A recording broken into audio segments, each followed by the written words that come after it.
Were you like me and did you think watercolor pencils worked like this? And were you upset that you thought they didn't work properly? Well, fear not, because this video is here for you.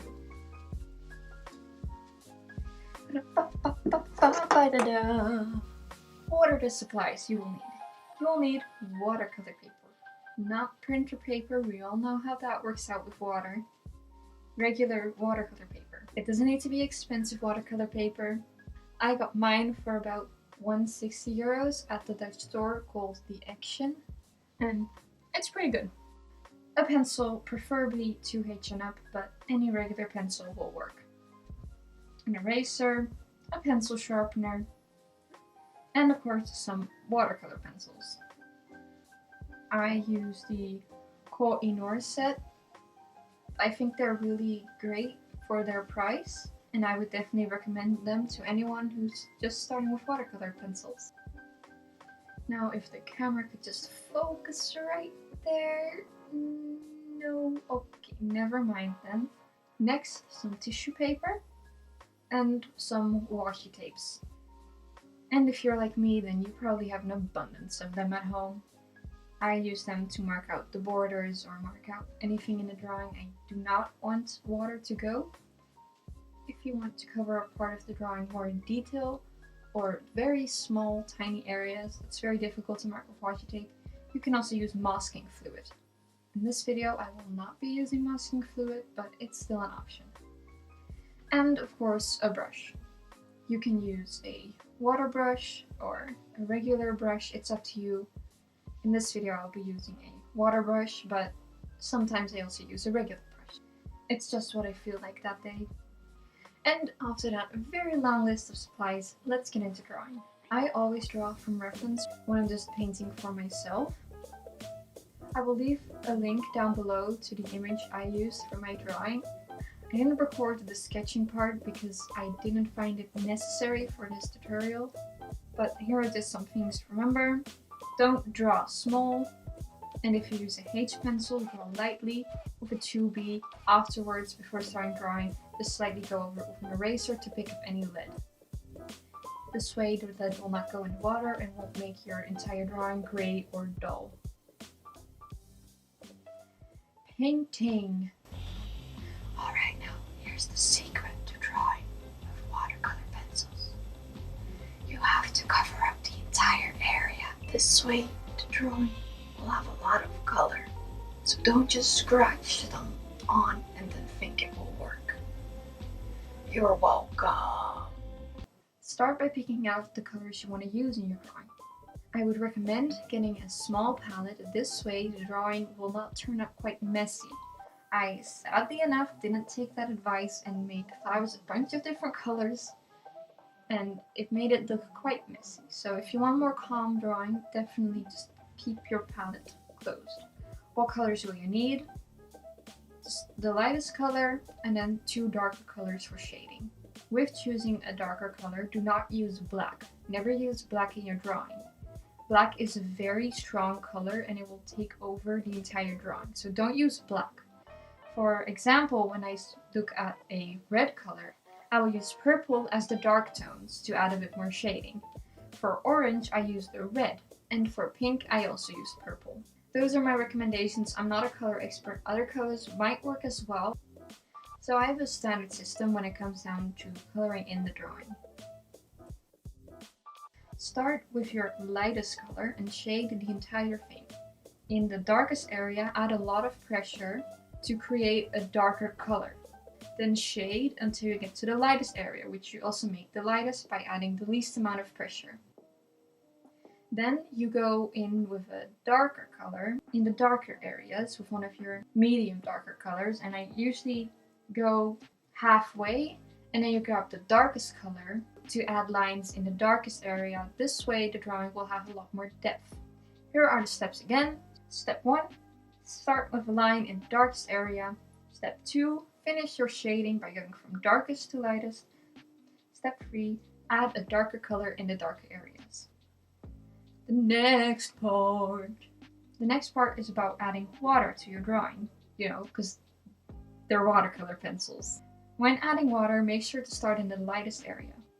If you start in the darkest area, you will drag the pigment into the lightest area, which will cause your shadow to fade away, which we don't want. So here are the steps again for adding water. 1. Start in the lightest area. 2. Make your way down to the darkest area. 3. Clean your brush. I didn't say this in the beginning, but do clean your brush. The entire progress will take very long, so have patience and take some short breaks if you need to. Now it is your turn to draw. Draw anything you want. Again, I would recommend a flower, but it's up to you. I will add some lovely royalty-free music for you to listen to. Have fun and do not rush.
sounds good right now after what we just experienced, doesn't it?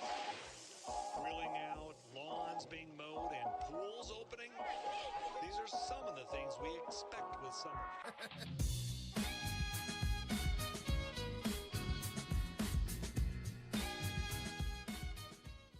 Line art. For this, you can use a line art marker you already use. I use the same aquarelle pencils I use for drawing just to add the line art.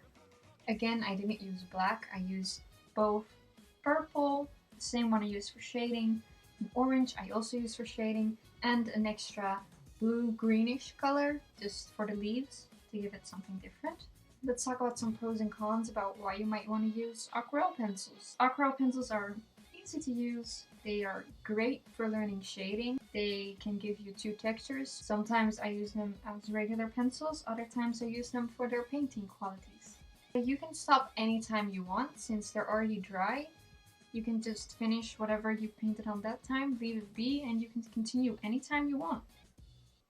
You can easily cover large areas in one solid color. With regular watercolors, I sometimes struggle to get one singular color, and I would have to layer multiple times. With watercolor pencils, it's a lot easier. What are some cons? They just take ages to use compared to regular watercolors. You first have to layer with the entire pencil, then you have to go over it again with water. So yeah, it just takes a lot of time.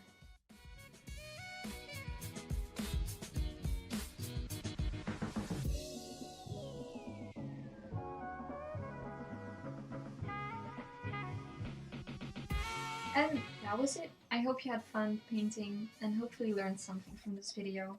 Make sure to have an amazing day and I will see you next time. Bye bye!